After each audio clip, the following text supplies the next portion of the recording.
Magandang araw mga bata! Tayo ngayon ay nasa ika-4 na markahan, ika-6 na linggo. Unang aralin, kilalanin at pangalanan ang oras at minuto sa mga kamay sa orasan. Ano ang nakikita mo sa larawan? Kung ang sagot mo ay orasan, tama ang iyong sagot. Ito ay orasan.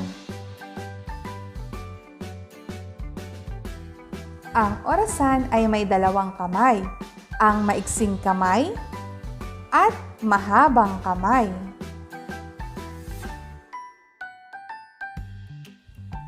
Ang mahabang kamay ay nagsasabi ng minuto.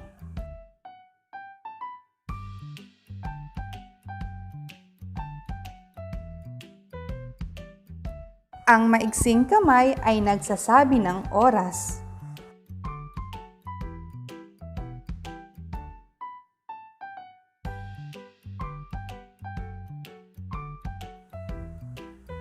May 12 bilang mula 1 hanggang 12.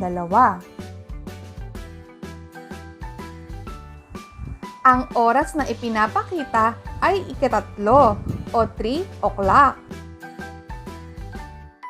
Ang maiksing kamay ay nakaturo sa bilang na 3. Ang mahabang kamay ay nakaturo sa bilang 12. Sa pagsasabi ng oras, basahin ng bilang kung saan nakaturo ang maiksing kamay ng orasan. Siguraduhin na ang mahabang kamay ay nakaturo sa bilang na 12.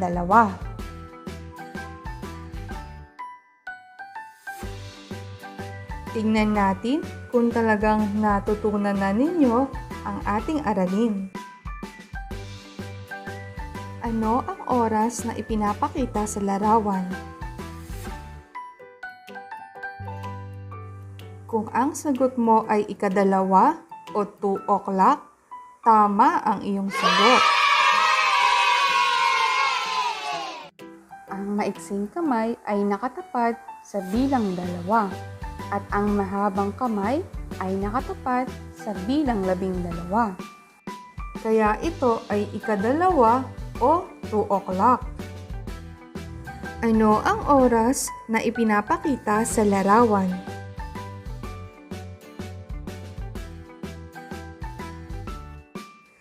Kung ang sagot mo ay ika-5 o 5 o'clock, tama ang iyong sagot. Ang maikling kamay ng orasan ay nakatapat sa bilang 5. Ang mahabang kamay ng orasan ay nakatapat sa bilang 12. Kaya ito ay ika-5 o 5 o'clock. Ano ang oras na ipinapakita sa larawan? Kung ang sagot mo ay ika-7 o 7 o'clock, tama ang iyong sagot. Ang maiksing kamay ng orasan ay nakatapat sa bilang 7. Ang mahabang kamay ay nakatapat sa bilang 12. Kaya ang oras na ipinapakita ay ika-7 o 7 o'clock. Para sa unang gawain na matatagpuan sa inyong sagutang papel, narito ang panuto. Iguhit ang maiksing kamay ng orasan upang ipakita ang oras. Gawin ito sa sagutang papel.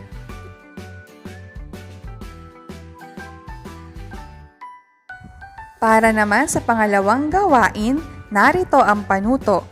Iguhit ang mga kamay ng orasan upang maipakita ang oras. Gawin ito sa sagutang papel.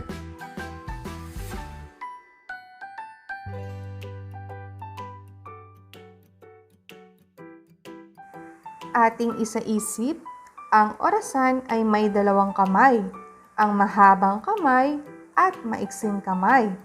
Ang mahabang kamay ay nagsasabi ng minuto at ang maiksing kamay ay nagsasabi ng oras. Dahil kayo ay nakinig ng mabuti sa ating aralin, tanggapin nyo ang stars para sa inyong lahat.